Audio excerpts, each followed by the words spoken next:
Bueno, buenas tardes. Ya hecho el receso, escuchado los alegatos, lo que corresponde ahora es dictar la sentencia. Están cumplidos todos los presupuestos procesales y como lo mencionamos hace un momento, en la audiencia de ayer no se alegó ninguna causal de nulidad, entonces yo no observo tampoco ninguna adicional, así que voy a proceder a resolver este caso. Bien, hago primero una síntesis de lo que señala la demanda. Según la parte demandante,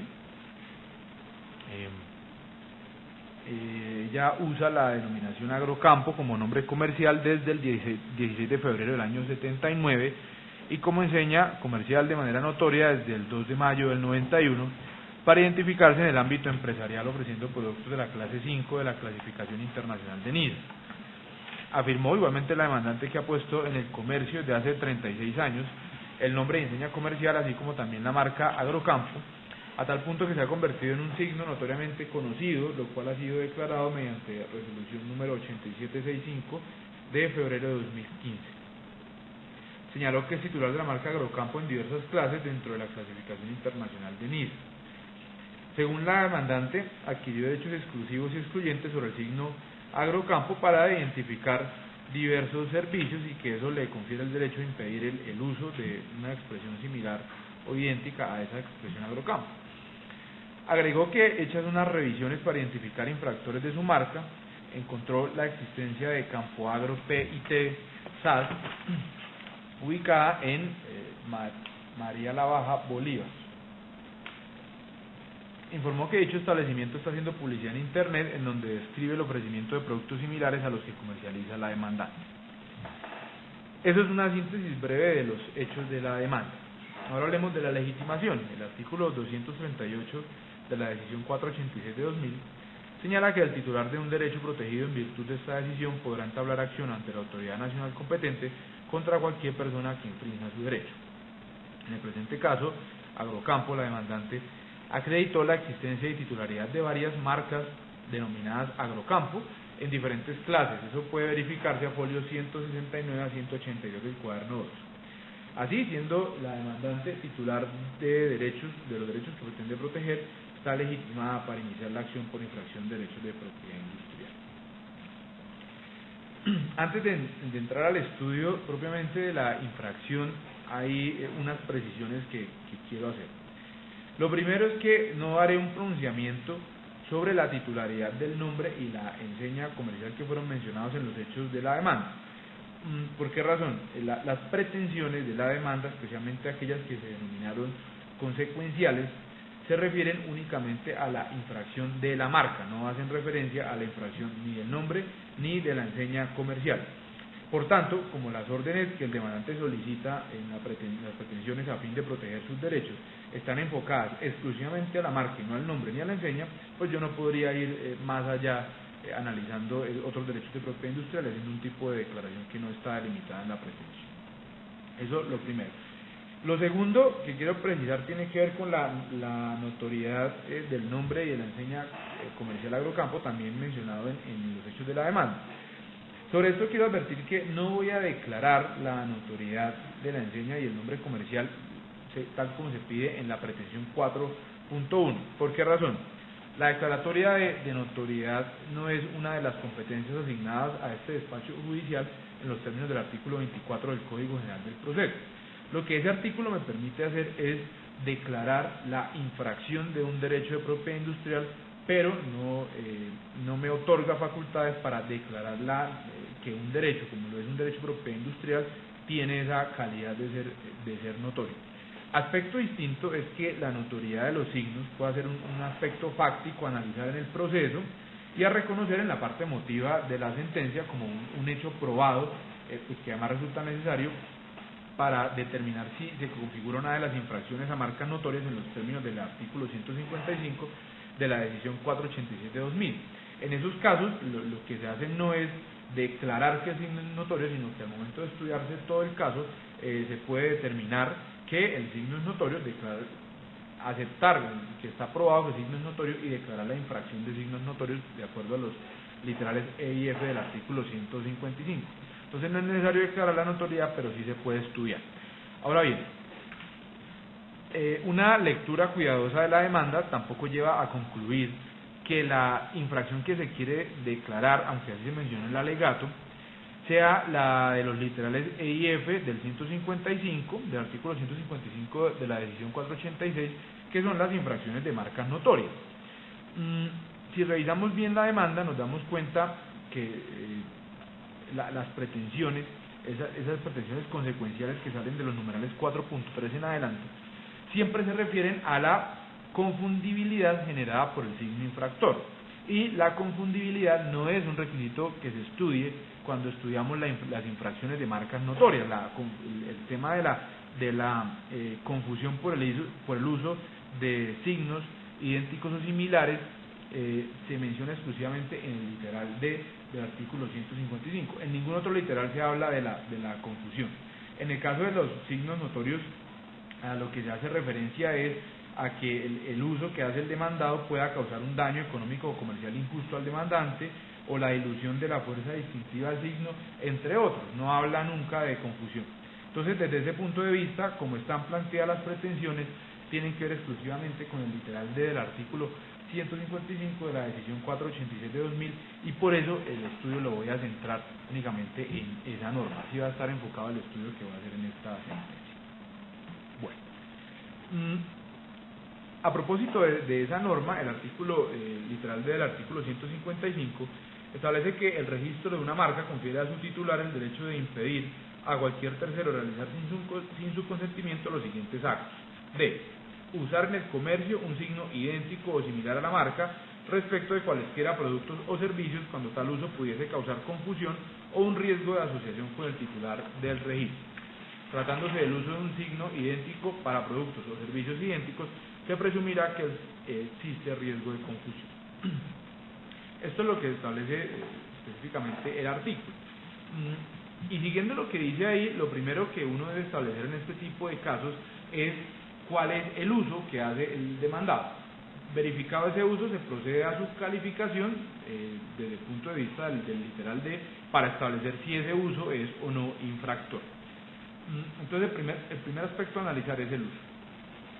Sobre este punto, haciendo una valoración en conjunto de las pruebas que obran a folio 7 a 10 del cuaderno 1, que corresponden al certificado de existencia y representación legal de la demandada, la fotografía de un establecimiento y el pantallazo de una página web, es posible establecer que la sociedad demandada ha hecho uso en el comercio de la expresión Campo Agro PITSAR, pues el nombre que se observa en la fotografía corresponde exactamente con el del certificado expedido por la Cámara de Comercio y con el que aparece en la página web.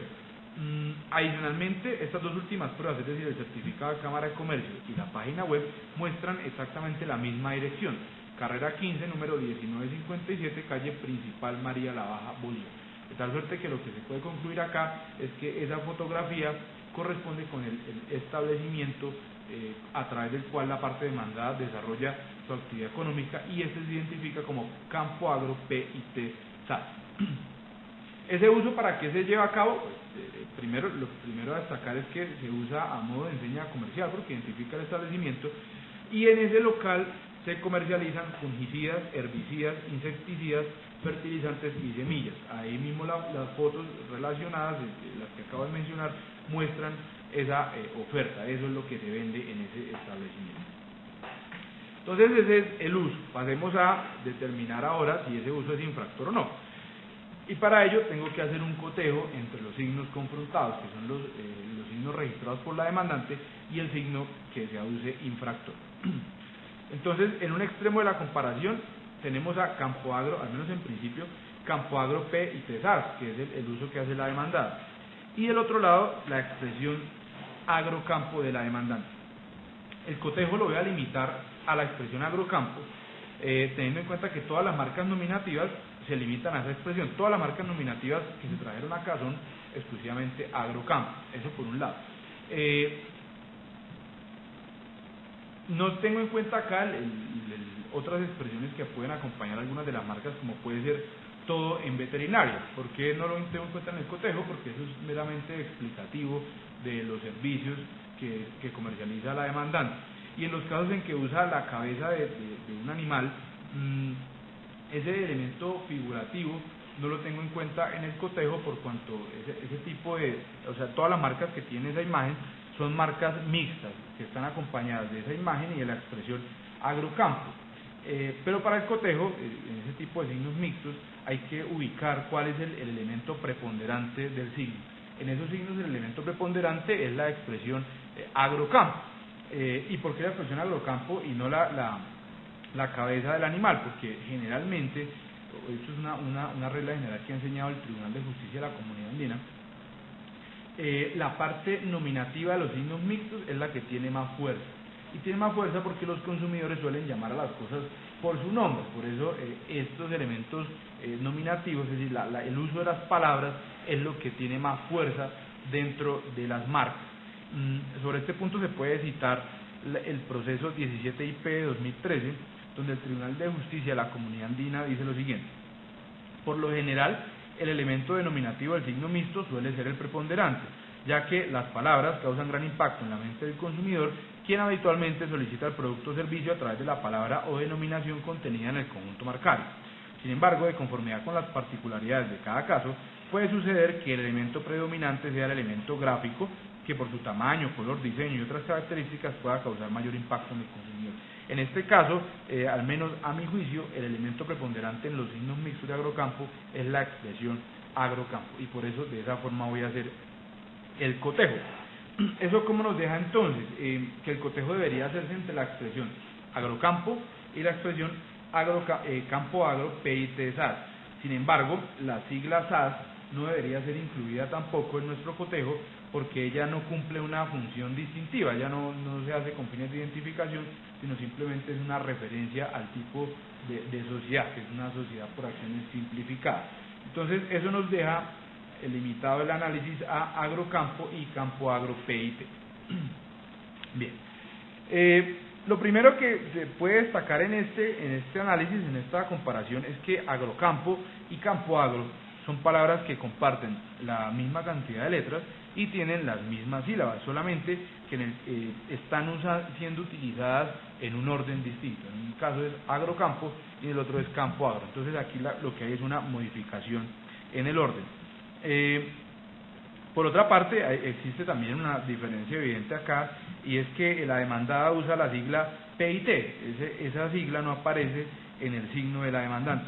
Sin embargo, esto es un aspecto que no tiene mayor relevancia, considerando la fuerza que tiene la primera palabra, que es campo agro, no campo agro PIT, sino la gran fuerza que tiene campo agro.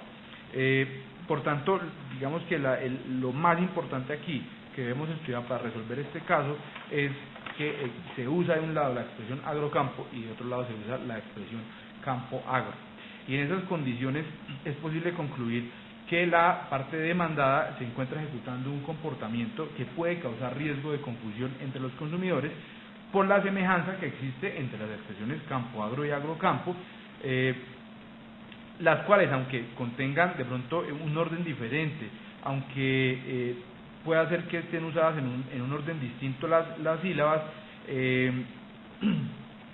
los consumidores podrían llegar a creer que se trata de la misma marca o que se trata del mismo empresario.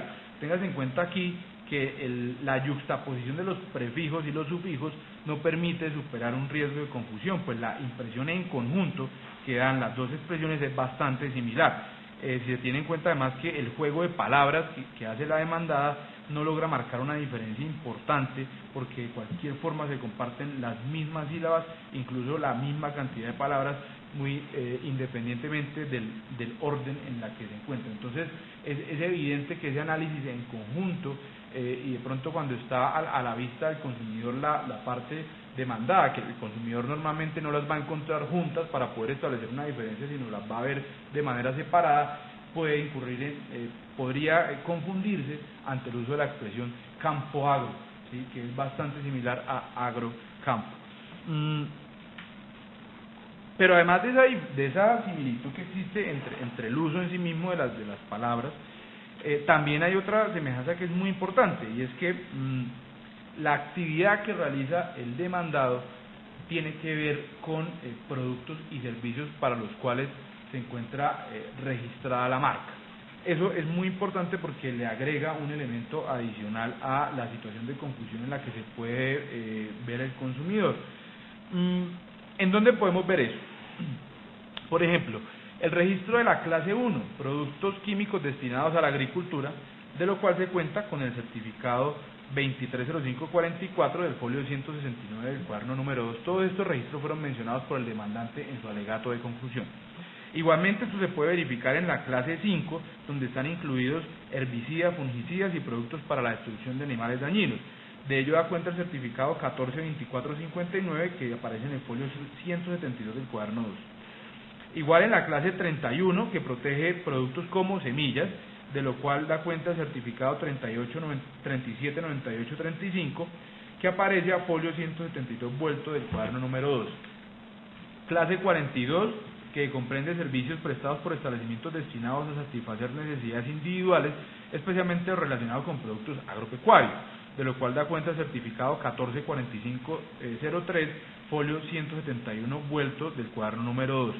Y la clase 35, en donde se encuentran servicios relacionados con la comercialización de productos para la agricultura, fungicidas, herbicidas y semillas.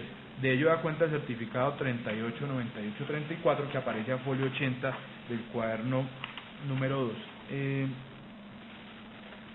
Entonces, toda esta protección que abarca las marcas de la parte demandante coincide en muchos casos con lo que hace el demandado, quien vende fungicidas, herbicidas, insecticidas, fertilizantes y semillas. Esto le imprime algo adicional al riesgo de confusión que se está generando entre los consumidores.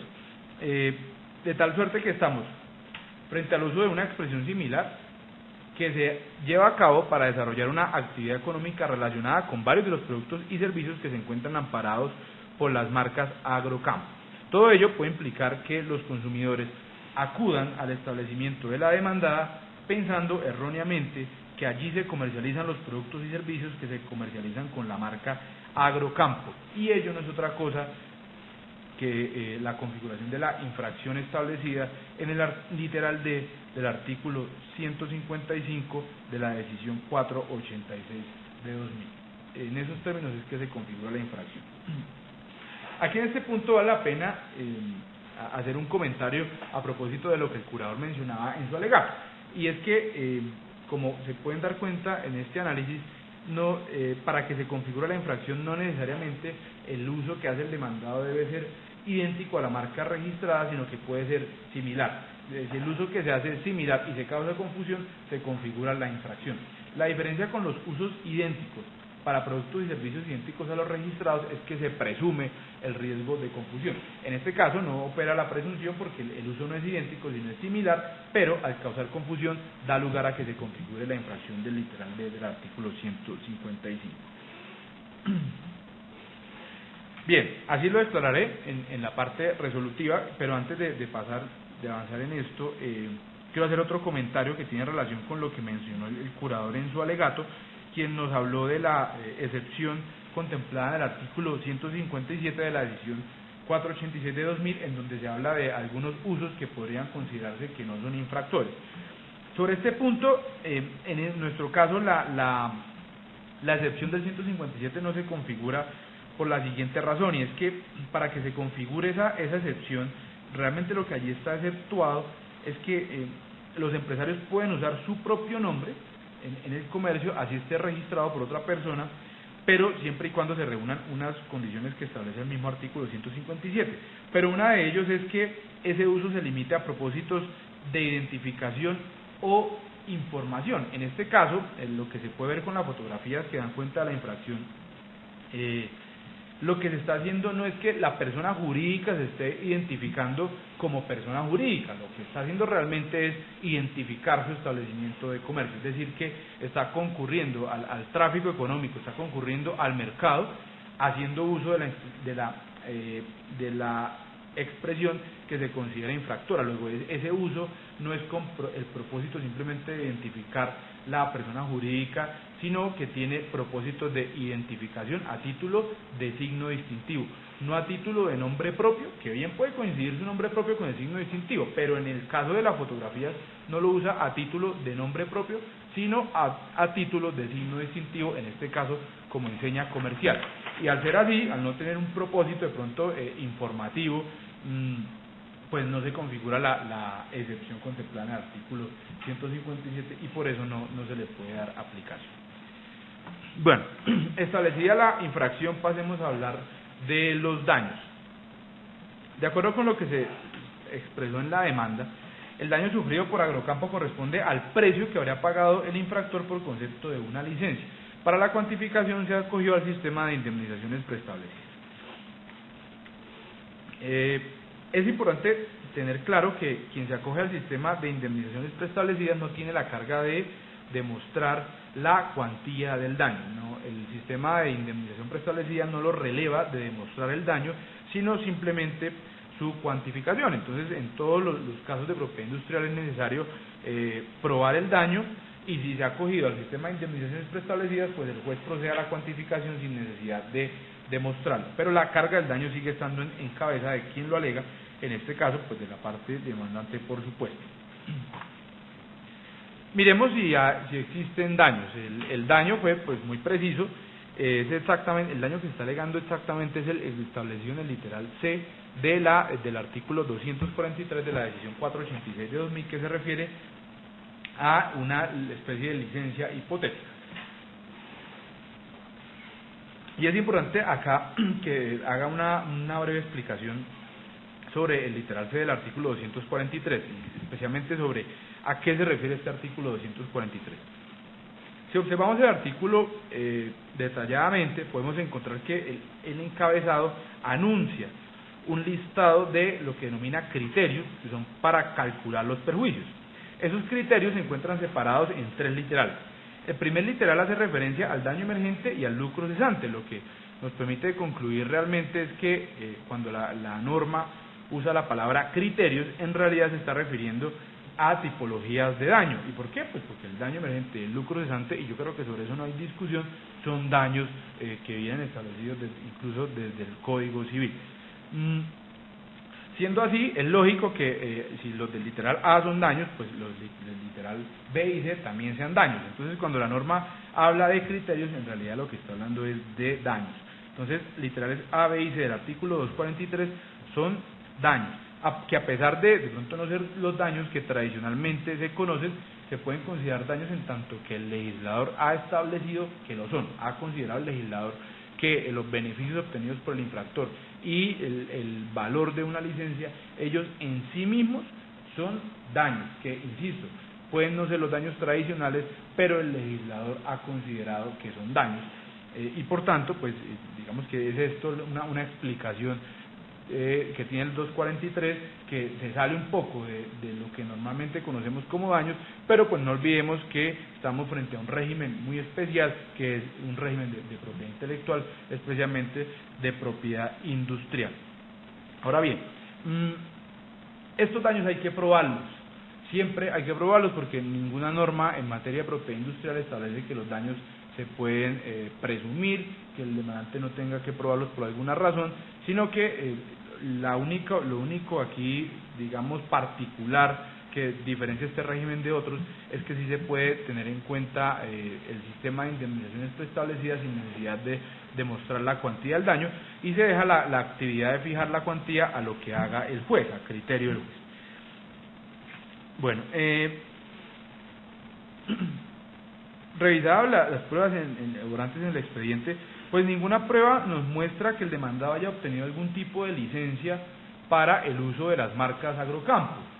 Digamos que habría correspondido al demandado demostrar que obtuvo licencias y por eso estaba habilitado para utilizar las marcas Agrocampo o alguna similar en el comercio, y por tanto esa falta de una licencia nos lleva a concluir que se ha configurado el daño establecido en el literal C contemplado en el artículo 243. que tiene que ver con el valor de la licencia que hubiera otorgado al demandado en caso pues de haberla solicitado. ¿Y cómo lo vamos a cuantificar? Pues bueno, de acuerdo con el sistema de indemnizaciones preestablecidas. Entonces está aprobada la infracción, está aprobado el daño y procedemos a la cuantificación. Para ello podemos revisar el artículo 2.2.2.21.2 del decreto 1074 de 2015, que es la norma que regula el sistema de indemnizaciones preestablecidas. Allí se dice que la infracción puede equivaler a un mínimo de 3 salarios y un máximo de 100 por cada una de las marcas infringidas. En este caso se verificó la infracción de 5 marcas, tal como lo expliqué, y por ello fijaré la suma de 3 salarios mínimos legales mensuales vigentes por cada una de esas marcas, lo que nos da un total de 15 salarios, y lo que asciende a la suma de 11.718.630 pesos. ¿Por qué 3 salarios por marca? Bueno, pues el parágrafo de ese mismo artículo que les mencioné dice que para cada caso particular el juez ponderará y declarará en la sentencia que ponga fin al proceso el monto de la indemnización teniendo en cuenta las pruebas que obren en el proceso, entre otras la duración de la infracción, su amplitud, la cantidad de productos infractores y la extensión geográfica. En este caso, la única prueba con la que contamos es con la fotografía del establecimiento de la sociedad demandada. No hay otras pruebas, entonces digamos que ante la falta de esas pruebas, pues lo que voy a dar es el mínimo que permite la norma, que son 3 salarios por marca, y al ser 5 marcas, pues la indemnización equivaldrá a un total de 15 salarios mínimos legales mensuales vigentes. Así accederé a las pretensiones, pero con una precisión. No voy a ordenar la cancelación de la inscripción de la sociedad. Aquí se pide la cancelación de la sociedad. ¿Por qué? No es necesario que cancelemos la persona jurídica, porque el problema aquí no es la existencia misma de la persona jurídica. Aquí realmente el problema de este caso es el uso de signos en el comercio que hace esa persona jurídica. Por tanto, no es procedente aquí, de cara al análisis que se ha hecho y a la materia que estamos estudiando, que es propiedad industrial, no es necesario cancelar la persona jurídica. Entonces esa es la pretensión a lo que no voy a acceder, y a la otra que no voy a acceder, como lo expliqué al comienzo, es la de la declaratoria de notoriedad. Por lo demás ya lo vamos a ver. En cumplimiento, para terminar, de lo previsto en los artículos 365 y 367 del Código General del Proceso, voy a fijar agencias en derecho también correspondientes a la primera instancia de este proceso. Para ello voy a tener en cuenta las tarifas establecidas por el Consejo Superior de la Judicatura en el Acuerdo 1887 de 27 de junio de 2003, específicamente el numeral 1.3, en donde se señala que fijo por concepto de agencias hasta el 20% del valor de las pretensiones reconocidas o negadas en la sentencia. En este caso será de las reconocidas, que como les mencioné asciende a 11.718.630. Voy a otorgarle a la parte demandante el equivalente al 20% de las pretensiones reconocidas, lo cual es la suma de 2.343.726 pesos, que es el máximo que puedo otorgar en este caso, teniendo en cuenta pues la diligente labor del abogado en este caso.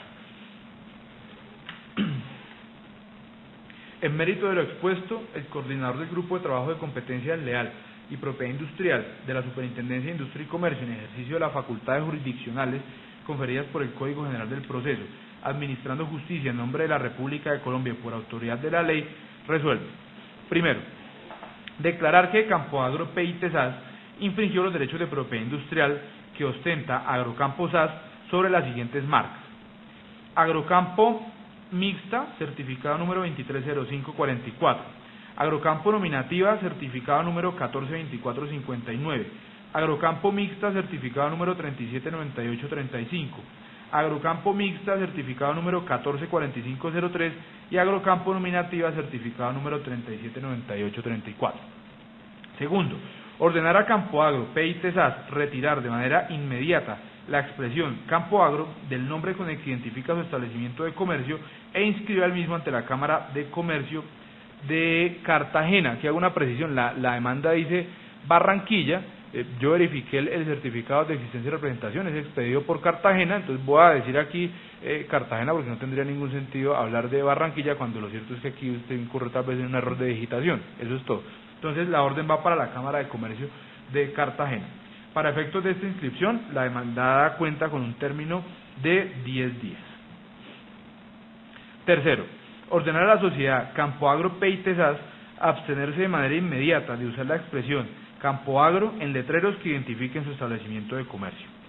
Cuarto, ordenar a la sociedad Campo Agro PIT SAS retirar de manera inmediata la publicidad, papelería o cualquier otro medio comercial en donde utilice la expresión Campo Agro.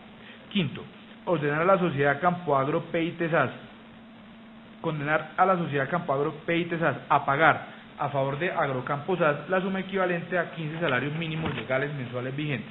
Esto es la suma de 11.718.630 pesos a título de indemnización de perjuicios. Lo anterior lo deberá hacer en un plazo máximo de 30 días contados a partir de la notificación de la presente providencia. Sexto, condenar en costas a Campo Agro PIT SAS.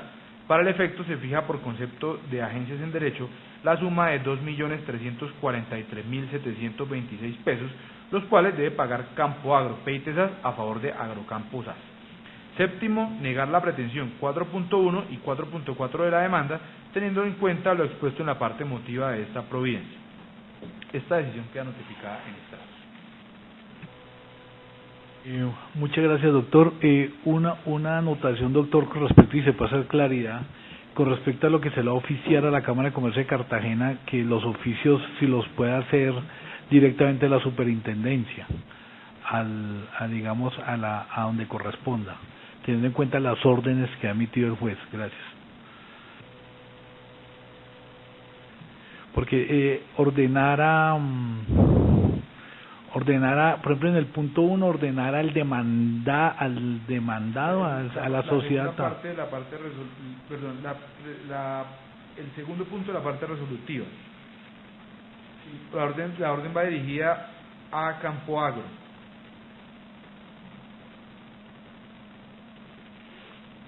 Esto está conforme a la pretensión.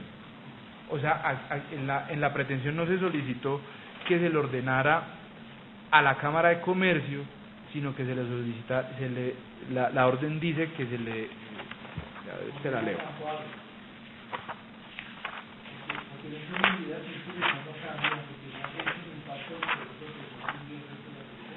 Aquí está.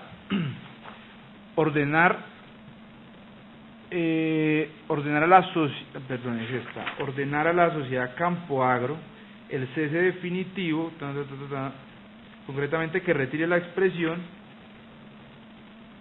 e inscriba el mismo ante la Cámara de Comercio. O sea, no se pide la orden para la Cámara de Comercio. Ahora,